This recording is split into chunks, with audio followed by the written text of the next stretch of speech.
Da je sa pacijentom moguće komunicirati i izvan ordinacije pomoću video linka, psihijatar Davor Mucić, rođeni Zeničanin koji živi i radi u Danskoj, otkrio je mnogo pre pandemije COVID-19, kada je takav pristup doživeo ekspanziju. Sa pionirom telepsihijatrije, koji je ovih dana u Beogradu zbog još jedne svoje pasije, a to je muzika, razgovarala je naša Tamara Stojanović.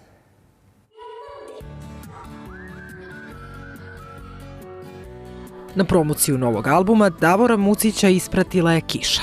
I to je dobro, jer inače ne bismo znali za još jedan talenat ovog pionira telepsihijatrije.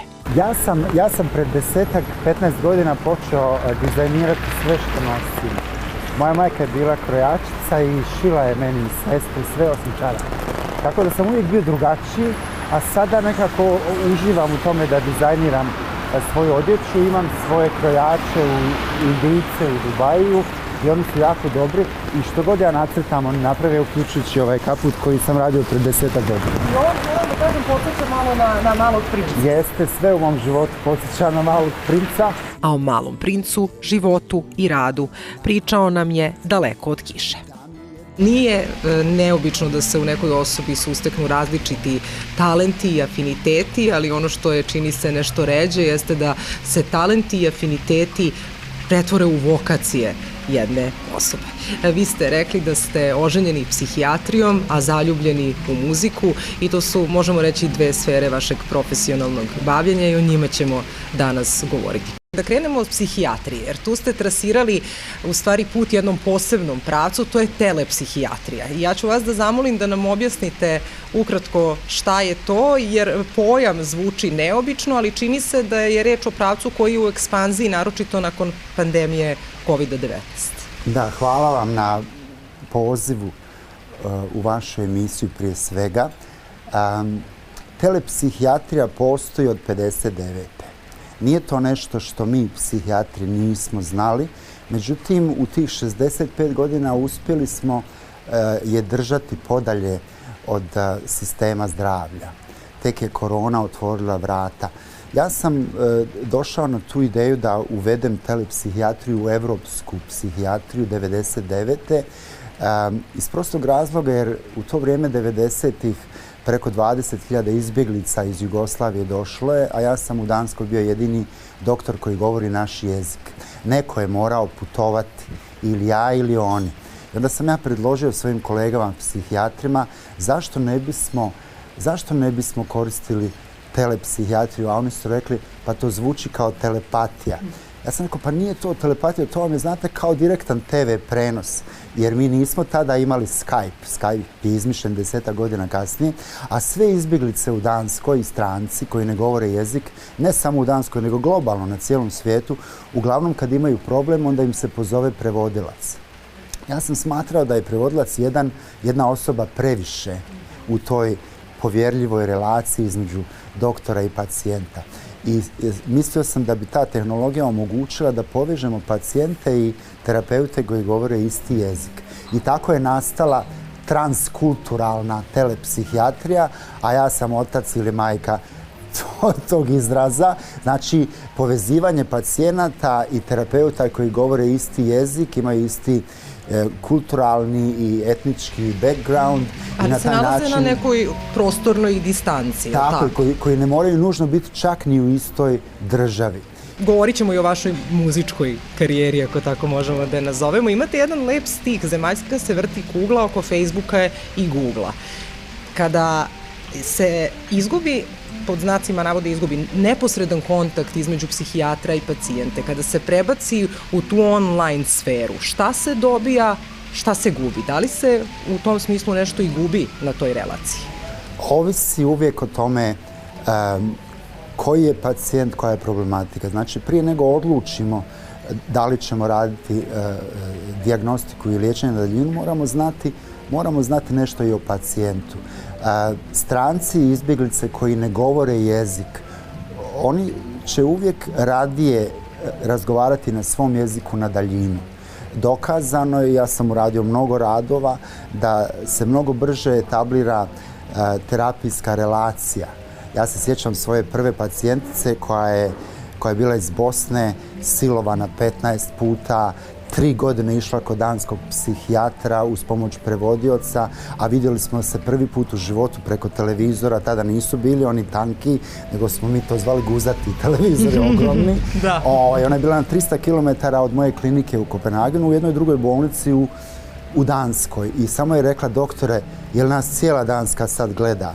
Jer smo mi bili na TV-u oba. Ja sam rekao, ne gleda, znate, ja vam moram nešto reći. I onda je počela pričati o tome kako je silovana, koliko puta, kako su to strašne traume i kako ona već 3 godine ide kod psihijatra, ali ne smije o tome pričati jer je tu prevodilac.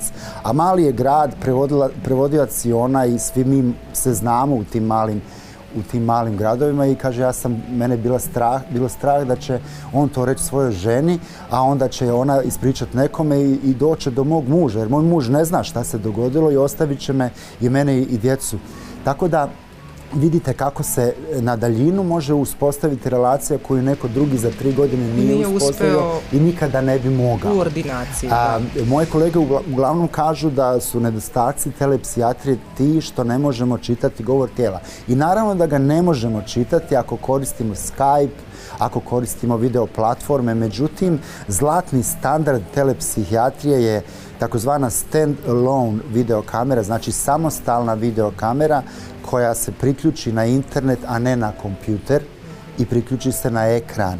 I to je sve što vam je potrebno. I vi na daljinu kontrolirate tu kameru, ona se pomjera, zoomira. Ja to demonstriram na konferencijama po svijetu, sad sam bio u Meksiku i vratio se prije par dana.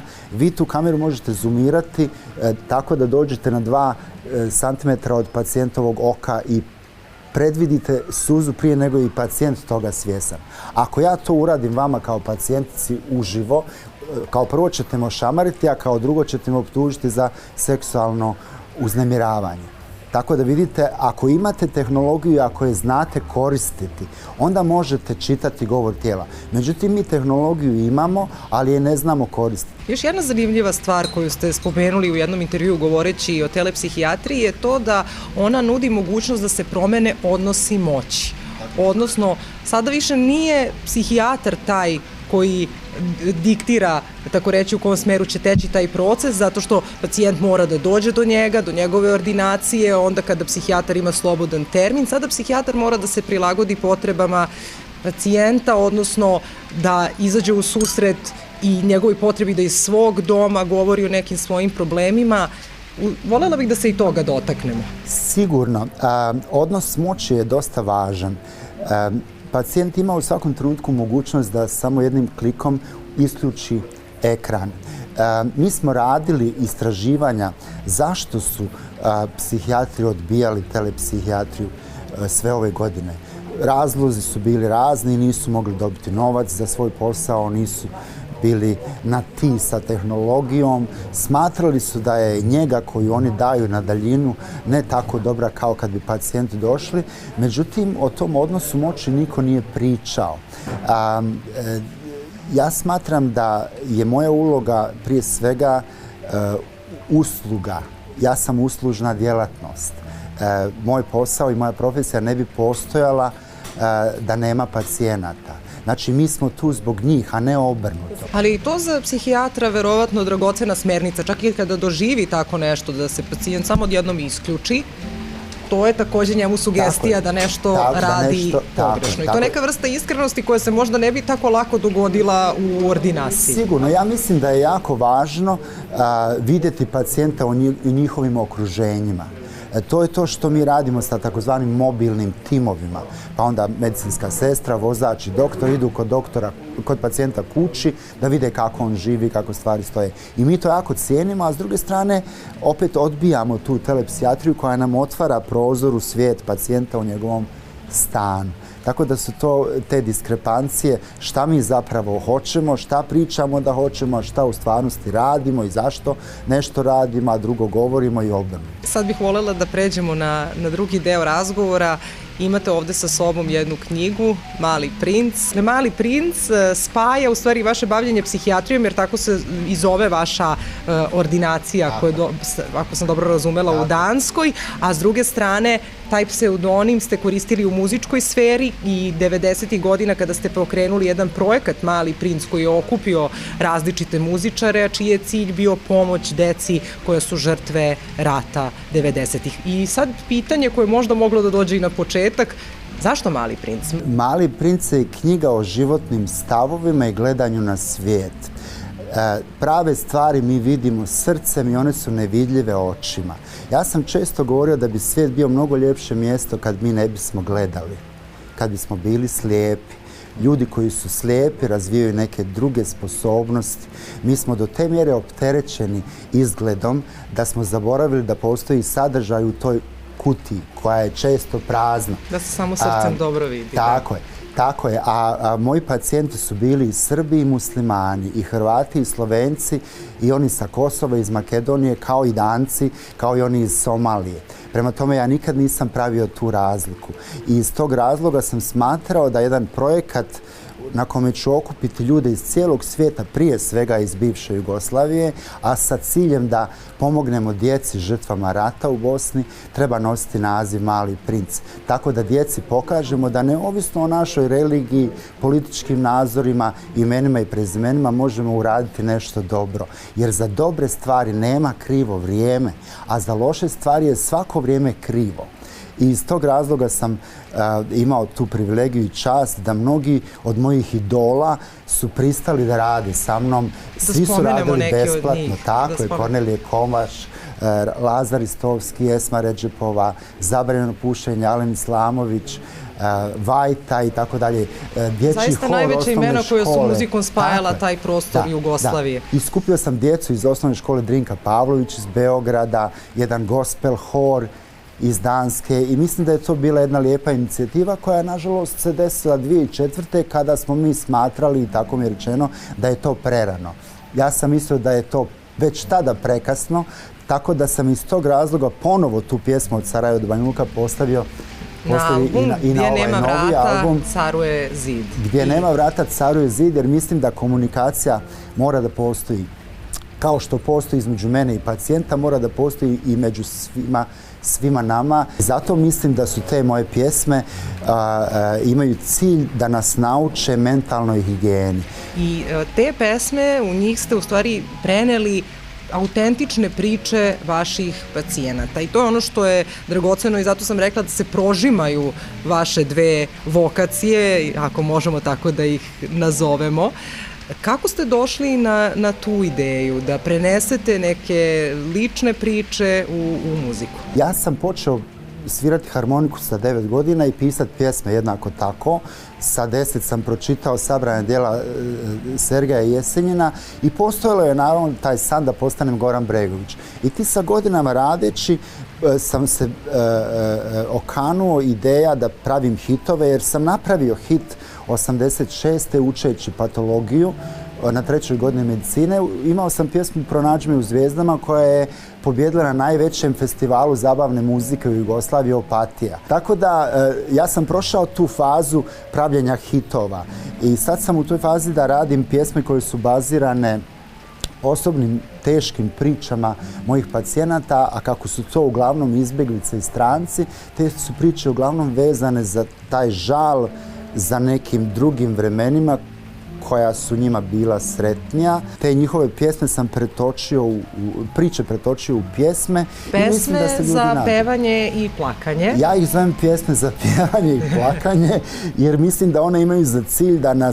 da nas vrate k sebi i da razmislimo šta smo radili, zašto smo nešto radili, a zašto nešto nismo.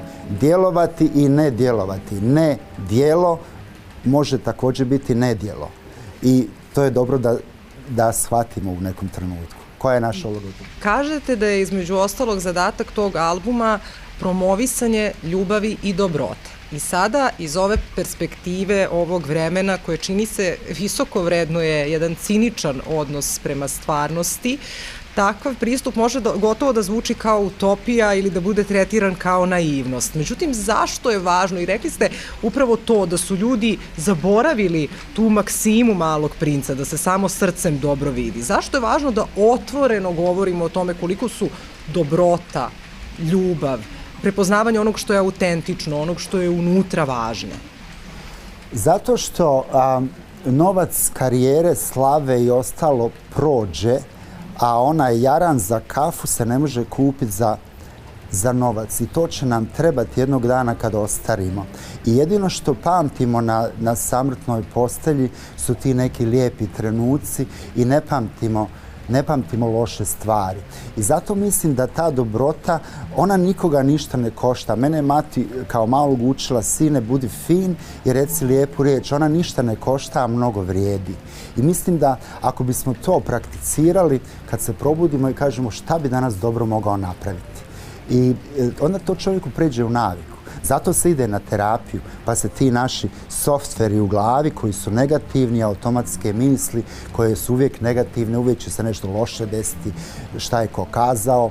O ljudima ne treba pričati loše jer oni neće postati bolji od te naše priče, a samo ćemo sebi pokvariti raspoloženje. I molim vas da citirate i Joyce-a, vašu, mogu reći, maksimu koju ste preuzeli od njega. Da, rekli ste da malo čas da su to stvari koje zvuče kao utopija. Joyce je kazao jednom davno, samo se pravi džentlmen bori za unaprijed izgubljenu stvar. A ja nekako želim biti džentlmen u životu. Hvala vam najlepše na razgovor.